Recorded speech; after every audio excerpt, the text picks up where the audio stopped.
সম্প্রতি কন্যা সন্তানের মা হয়েছে অনুরাগের ছোঁয়ার মিশকা, আর তাকে দেখতে ছুটে এলো দীপা।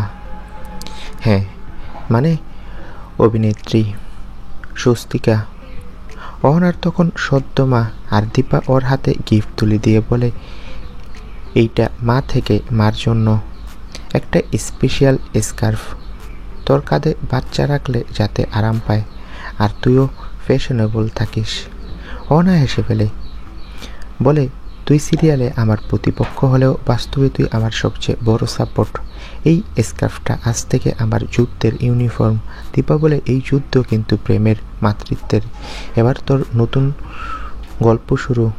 হ্যাঁ বন্ধুরা, দীপা এরকমই একটা সুন্দর গিফট নিয়ে এসেছিল মিশকার কন্যাকে দেখতে। মিশকাও ভীষণ খুশি সে কন্যা সন্তানের মা হওয়াতে। কিছুদিন আগেই ইন্টারভিউতে জানিয়েছিল সে কন্যা সন্তানের মা হতে চায়। তো বন্ধুরা, তোমরা কে কে খুশি মিশকার মেয়েকে দেখতে এলো দীপা? কমেন্ট করে জানাও, আর আমাদের চ্যানেলটি সাবস্ক্রাইব করে রাখো। ধন্যবাদ।